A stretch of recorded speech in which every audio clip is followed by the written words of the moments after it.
Of course, I'm meeting you for the first time, but when I talked about we need some new, exciting, and fresh guests for the Tori Muhammad Show to debut our first week on What's in It for the Black People Media, and Linda Perez said, I know the perfect person to reach out to.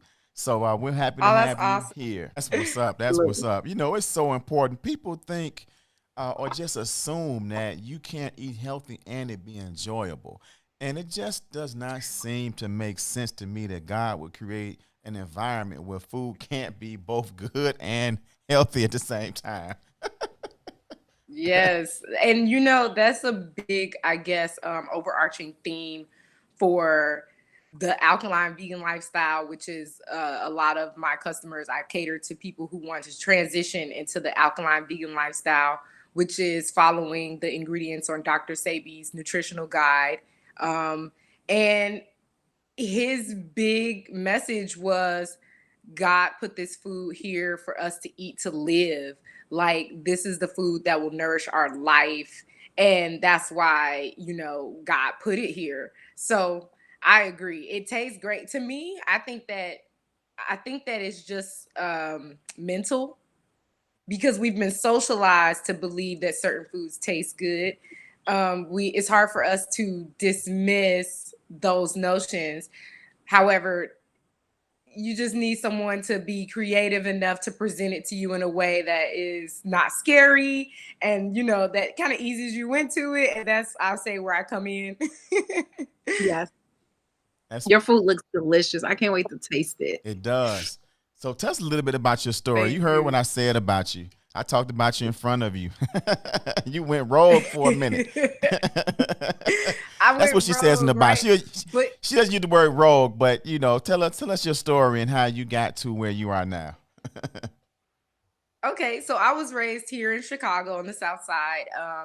And my parents raised me in a community full of vegans, actually. So from birth, it's all I knew was veganism. And even though I had family members that ate meat and dairy, my household was 100% vegan.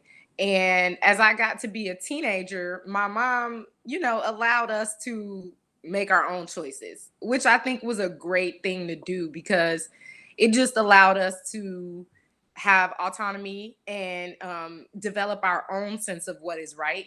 And I learned I guess you could say, hard way, that a lot of the foods that are not vegan are just not for me, right? So my health started to suffer from eating unhealthy foods, especially like during my college years.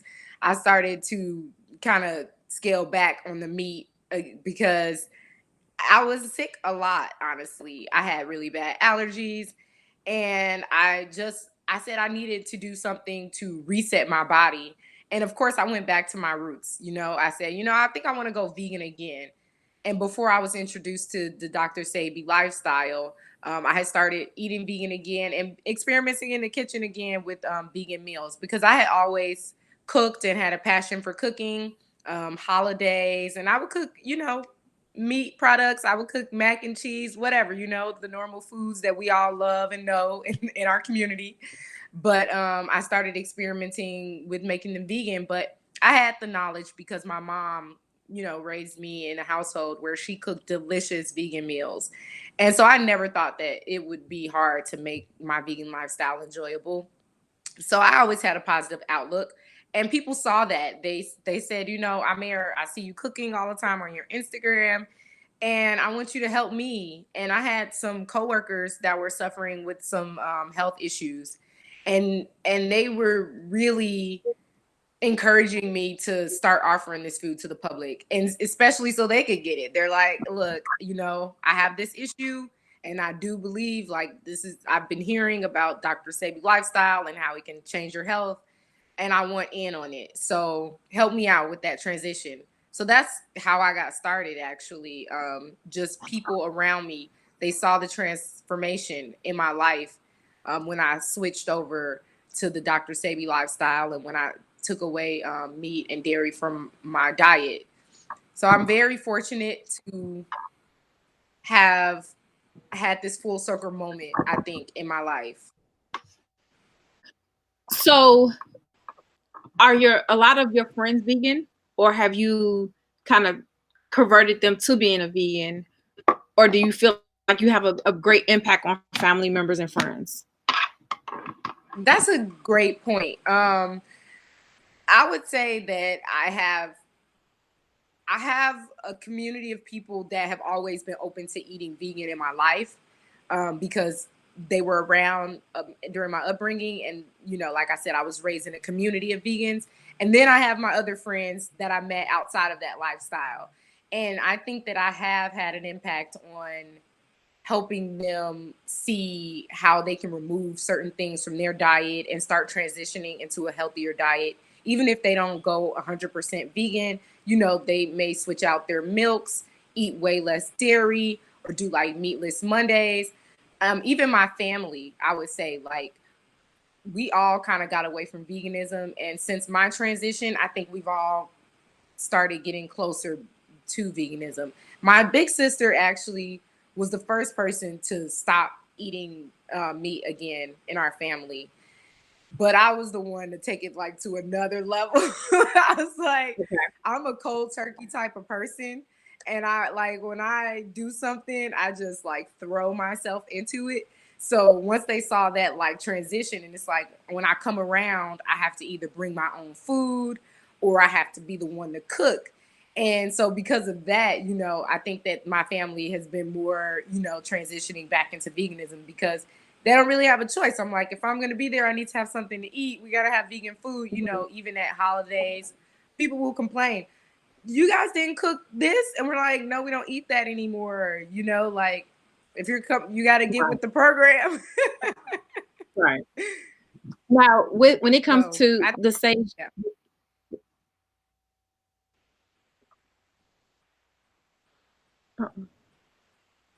Wait, say it again. Oh, I was gonna say when it comes to Sage vegan meals, is it pre-order? Just tell the people about the process on how to order your food. Just a little bit about the business concept. Yeah. So originally, I decided to do meal planning because when you are trying to be, I would say 100% alkaline vegan, it's a huge transition and it's really like a lifestyle transition. So it's not like you grab a few meals here and there. So I wanted to help people move into that entire lifestyle. So I said it'll be best if I'm providing pretty much 100% of your meals so that you can see the impact of this lifestyle over like a 2-3 month, 2-3 week or a month period. So you can see what it can do for your health within like a short period of time because you fully immersed yourself into that new healthy eating. So I do, like you said, the process. So I do 1 week in advance. I'll have a menu up on my website and you can do either 5 days or 3 days and you get a full day of meals for each day. So you get a smoothie, a snack, and you get 2 full meals, a lunch and a dinner. And they're big meals. Everybody always says like it's plenty of food, it's so much to eat, So some people, like when I have male clients, they're like, yeah, I went to the gym and I ate it all and I devoured it. And I get that. For men, it's like vegan transition is hard for them because they're used to just piling on the food, especially people that are like workout, heavy or lift weights or in the gym heavy, which I can relate to because I also get very, very hungry after the gym, right? And after a workout. But this food is nourishing. So it really fills you. It doesn't fill you mentally the way that we expect to feel that full feeling and how we get that comfort from food, like sitting on our bodies. It's almost like the opposite. It gives you this energy to just like do anything after you eat. You don't have to take a break or take a rest. There's no, what do you call it? When you get sleepy after you Itis. eat. There's none of that. No itis. Right. There's no itis. Right. Exactly. You don't get the itis after you eat my food. You get like energy. So I get it's a different mentality. But once you order for that week, the ordering closes on Thursdays, and then you'll receive your food on Monday through Friday. So it's a weekday service. On the weekends, you are kind of every man for themselves. But I try to encourage my clients Wow. to cook. So if they have any, like, if they need help, I will, help them send some recipes their way or consult with them about easy meals to cook on the weekend, because I think it's important that you also get those foods in your house and kind of get into the lifestyle. Like, eventually you want to be self-sufficient. Absolutely. That's beautiful. And so how can Thank people reach you as far as your like website, Instagram, Facebook? Yeah. So I'm Sage Vegan Meals everywhere. So on Instagram, Sage Vegan Meals. On Facebook, Sage Vegan Meals. And my website is www.sageveganmeals.com. So you can reach out to me. I'll answer DMs. Even if you just have questions about the lifestyle, if you just have questions about products or where to grocery shop, those things were difficult for me in the beginning. Getting back into the lifestyle, and even how to make it affordable for you. I do digital meal plans where I give recipes, and I consult with you about how you can cook the meals yourself. I list all of the places where I order my ingredients from, because some of them are pretty hard to find, and where you can get herbs from to support, because that's like the second half of it. It's like what you're eating, but also the minerals that you're receiving, and you get that through your herbs. So I do have sea moss smoothies. I know sea moss was like huge right at the beginning of the pandemic. Everybody was buying up all the sea moss, and probably hasn't stopped, honestly. People are just like, I heard sea moss is gonna save my life.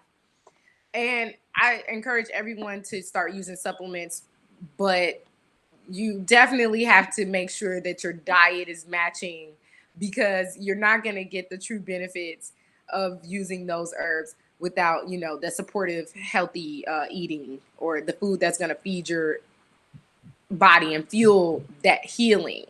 And sleep. That's a big one. Like, you got to get the sleep. You got to move your body. That's why they call it a lifestyle and not a diet. It's not like a vegan diet. It is a true lifestyle where you start thinking holistically about just everything you do and how it can play into your longevity. That's beautiful. Yep, a lifestyle Thank you. versus a death style. That's what I'm talking about. I like to use that term a lot. Okay, I Right? like that. We often have a death style, not a lifestyle. So I know my man. I think my Yes. man Sadiq is tuned in to Plant-Based African, and man, he definitely gives a lot of knowledge in this area. So, but tell me, break down for us, because let me rephrase this and make sure that I understood you properly, and if this is what you were saying. We basically need to eat proper foods right away, right? And then, because it may not be everything that our body needs, we need supplements as well. So if you are eating bad food and then eating a supplement, it's almost like you cancel one out. It's not as effective. Is that what you're saying, right? Yeah, I mean, I'm not going to say it's 100% ineffective. However, if you are truly looking for healing, so if you have something that is bothering you, let's say, for example, you have the flu and you want to, as quickly as possible, get well or heal your body, I would say that you have to stop consuming what enabled your body to get sick, right? So the products that we're consuming contribute to the deterioration of our health, essentially. So, like, for example, dairy is a highly mucus forming thing, right? And obviously, when you get flu, you get congestion, you get mucus. In order to break that up, herbs will help you break that up. But you need also the food that's electric, as Dr. Sabi would call it, in order to fuel that healing. Like, your body needs energy to heal you. And it's like kind of, an uphill battle if you are just eating foods that are slowing you down and slowing your healing, when you can be eating foods that are actually aiding in that healing. Right. So you can't say, okay, I'm not feeling well. I need to get my health together and take some sea moss and then wash it down with a Coca-Cola. Oh my goodness. You know, is I don't. I for it's this probably has to do with my upbringing, but I don't drink soda. I never did really. Like even before, I probably went through a phase as a teen in high school when everybody else is like drinking soda at a barbecue, and I'm like, okay, me too. But I don't think I've ever truly enjoyed it. So I'm grateful and I'm lucky, right? But and I know people are actually kind of addicted to Coca-Cola, right? Or addicted to, Yeah, I you know know, some like the addicts. sugar in the pop. And I relate to that it's an addiction, you know? So you do have to, it is a process to take that stuff away. I think that baby steps are, you know, slow motion is better than no motion. So don't get me wrong. I'm not like today, everybody stop, put down every addiction because it wasn't that easy for me. I have a sense of discipline. I think that I cultivated through other practices that translated into my diet. But I understand that sometimes it's slow motion. But at least if you are not feeling well, there those types of things, drop them immediately. Like I mean, things that are literally don't give you any nutritional benefit. Like a soda gives you zero nutritional benefit, right? Zero. It's only robbing you. So you It's a know, I thief. think that there's a it's a thief. It's a balance though, because there are things that have zero nutritional value, and then there are things that people think are healthy, right, but aren't as healthy for you either. So I think that the more you know, so just start thinking about when you go grocery shopping, turning that can around and reading those ingredients just to get your mind to thinking, what am I putting in my body? Right? Or look at that package and read that ingredient list. And if it's more than, and this is a general rule, and this is gonna be sound kind of radical. If it's more than 6 ingredients, then you shouldn't buy it. And that's radical, I know, for most people to hear. Like if you actually start reading the ingredient list, 6 ingredients is pretty short for most foods that people buy from a grocery store, like packaged goods. But they say stay out of those aisles, right? What are those middle Those aisles? middle Yeah. aisles. Just stay out of them completely.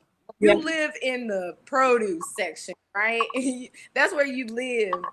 And then maybe you grab a few things off of the Yeah. shelf, and you, that should be your general rule. There's an 80/20 rule that I follow with a lot of my clients in order to help them transition. You know, 80% completely Dr. Sabi ingredients, and then 20% clean vegan ingredients that, you know, you got off the shelf. They have a few ingredients in them. You know, you might get up to 6 ingredients, but that's okay because you know you're doing 80% good. And the 80/20 rule, you got to be careful with it. Just try to do it majority of the time, and the 20% is probably when you slip up a little. You That's do. what's And up. I agree with that, with reading the ingredients, because that's what I teach my kids, especially when it comes to cereal. I make them read it. And if you don't know a word or don't understand it, we sit there, we pull out, people look at us, they're reading it, they're getting the definition, they understand, oh no, we can't get that cereal. Normally it's Cheerios is what we try to get. Something that's healthy, but when they start reading it and they're reading it, they see it for themselves. So now they're making that decision at an early age. So we do look at the ingredients. Now I do have a problem with soda, but I am cutting back. It'll go months where I'll give it up, and then it's like if I have a stressful day, it's like I run back to that Coke. I'm like, oh, I need this Coke before I curse somebody out, and it releases. But that's a mind thing that I have to release and let go, and drink more. So I've been trying to drink more tea. And you're right, when you're sick, tea helps. Natural, not sugar, but natural tea. We try to do that here. So like today, I just had some ginger, a biscuit, and put a little herbs in it, and it made me feel good. It gave me my energy today that I needed because I was feeling stomach upset, a little down. I'm like, okay, let me make some tea, and now I feel good. Yeah, and that's the thing. I All think right. that what people really saw in me was the mood change. I was a stressed out person. I had lots of anxiety. I was going through a lot. You know, I was depressed a lot. And when you see somebody help themselves, right, by just, you know, changing their lifestyle, it is inspiring for you to then go help yourself. Like you're teaching your children right now to how to help themselves.